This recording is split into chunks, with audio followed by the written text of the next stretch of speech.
Welcome back to my channel, JVceo, the place for your news, your gossip, your update. Just kidding.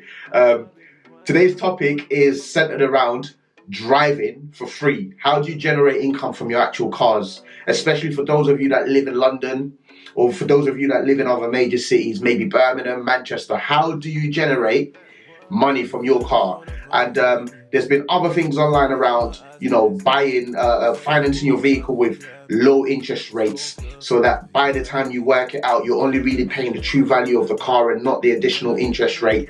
There's been things around buying a car when it's depreciated and just holding a car for a year. And if you sell within a year, you haven't really lost any value on that car because the depreciation has already happened before you purchased it. I'm not talking about none of that today. So today we're talking cash money, how to make money from your cars. Do you want to drive a Beamer, a Benz or a Bentley? Okay, maybe not a Bentley, but most certainly a Beamer or a Benz. Just keep watching and I'm gonna drop gems throughout the video. And whilst you're at it, if this content talks to you, then talk back to me by hitting that subscribe button, commenting on the video, liking and sharing it to your circle as well. Thank you. Let's get started. A lot of us all finance our vehicles, right? And generally speaking, vehicle finance on average, for the average user within the age range of, I'd say maybe 20 to 30, we tend to finance vehicles that are around 200 to 500 pounds. So the methods I'll be covering in this video would cater for cars costing up to 500 pounds a month in finance. This does not talk about insurance or petrol or anything else. It's simply just covering the cost of your finance. There's obviously other costs associated with owning a car. Number one, the first way to make money from your cars is actually advertising on your cars. There's several platforms for this, but the favorite one that I prefer and I would recommend is Car Quids. So they pay up to £100, sometimes £200, depending on what campaign you're on. And you get to decide, you have full autonomy. You get to decide what size of adverts you want posted on your car, how long do you want to be in the campaign for, what sort of companies would you want to represent in terms of, going through with the campaign. So if a particular set of ads is against your values, you have the right to reject it, and these platforms usually cover everything from your insurance to even installing and removing the ads on your car. So it's a fantastic way to earn money with your car. So that's £100 off your £500. That leaves you with £400 left to pay. So how do we then get that down to zero? Oh, and I forgot to mention, if you're on the flexing vibe, then maybe advertising on your car is probably not the right thing for you, because you might not see it as being cool. But if you're strictly on saving money and pinching every single penny and every single pound from all avenues, then I definitely recommend jumping on this wave. A lot of people have been doing it for ages, but it's probably not widely known at the moment. So definitely jump on it. So you can even take this idea a step further. If you have local businesses in your area and you have a good relationship with them, or you can penetrate the business, you can actually strike a personal deal with them, because your car, essentially speaking, is a walking billboard, and a lot of people, believe it or not, would love to advertise on your car. You can strike personal deals with them and have them advertise on your car and earn a lot more than what these platforms would pay you. I've known, people to earn upwards of £500 a month from one business, simply just advertising on their car. Obviously, it depends on the size of the ad and how long, you sign up to. Which brings me up to option number 2, which is slightly more widely known, and that is renting your cars out on third-party platforms. Again, these third-party platforms would always cater for your insurance. You don't have to worry about nothing. There's so many of these schemes in central London, for example. There are others in other major cities, such as Birmingham, Manchester, Liverpool, where, once you download the app, you can essentially go to any city centre, see what cars are around you and just jump in a car. Believe it or not, these cars are not owned by that company or that app that's offering you the service. These cars are owned by literally just normal individuals like yourself and myself. So it's a great way to make money. The only downside I see to this is just having strangers drive your vehicle. We all know what we're like when we get a rental out. Sometimes you just drive it like it's not your car, because it's not your car. which then could lead to more mechanical problems for you in the future. But then if you have a newish car that's under warranty, then these are not things you should worry about. Secondly is the option of, you know, someone putting on a lot of mileage on the cars. But there are ways to get around this. There's schemes that you could stipulate that, you know, the driver can only do not more than 150 miles, let's say in a day, or over a space of 3 days, or however long you want to have it on for.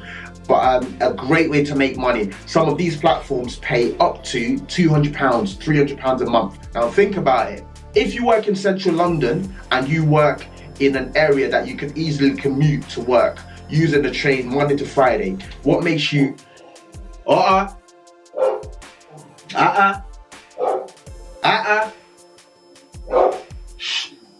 stop.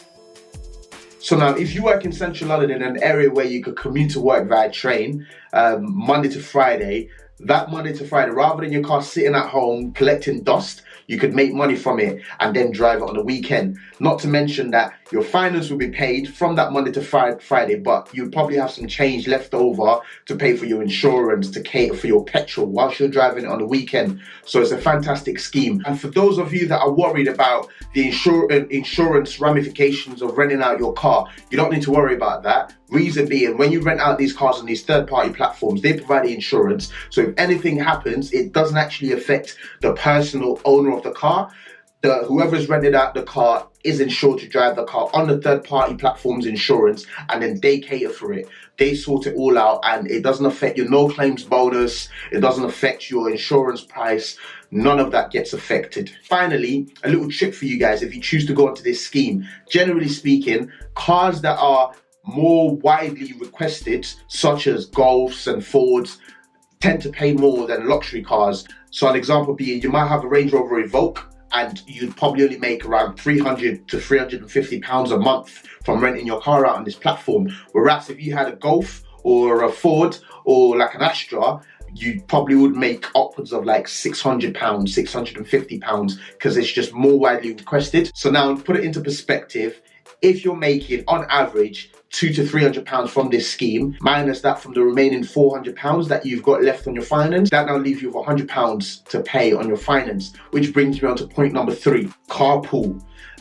You can do this the old school way, but you're probably going to get a lot of gossip at work, which is, you know, picking up colleagues and, you know, working it out in a way that you could drop colleagues to their respective areas if it's along the route that you take home. The only downside to this is your colleagues calling you a cheapskate.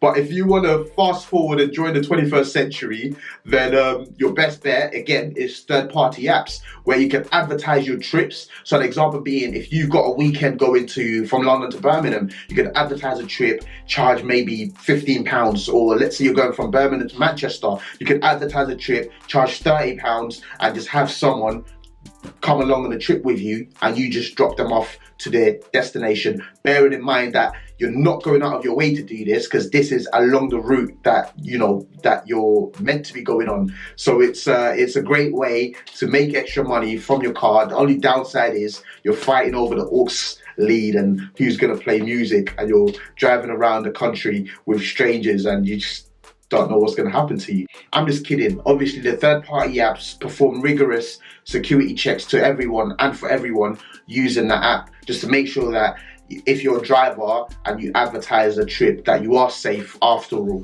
And some of you are probably thinking, right, this sounds good, I want to get started.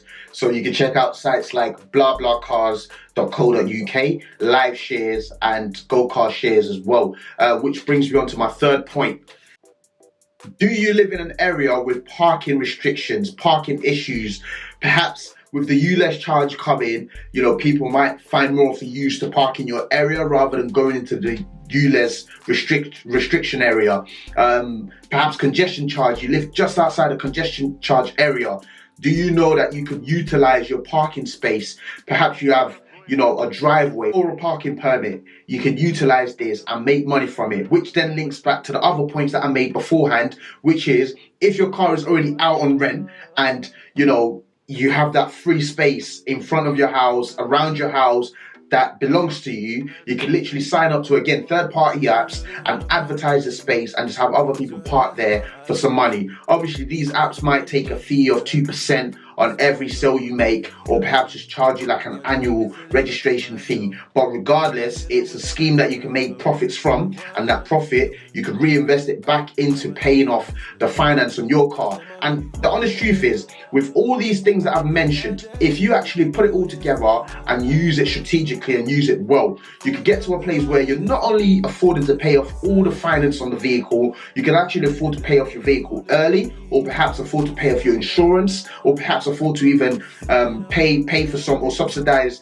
the amount of petrol or diesel that you're putting in your car. So it really does go a long way. I know people that have made thousands of pounds a year from these schemes, just putting it all together and literally milking out every single penny they can out of their cars, and it's fantastic. With regards to the last option, in terms of utilizing your garage space, if you want to do this, you could get onto certain apps like Just Park Hero, Park on My Drive, and so on and so forth. There's a few other apps. And finally, to end this video, I know there are other people thinking about this, and yes, there are other ways you can still make money from your cars, but I've limited this video to just ways that you literally do not have to work for it. In terms of other ways you can make money from your cars, you can do things like Amazon Flex, which, you know, whereby you sign up for Amazon and you work on like 4-hour blocks and do the deliveries within those 4-hour blocks and get paid for it. You could do like Uber Eats and you could do like Just Eats.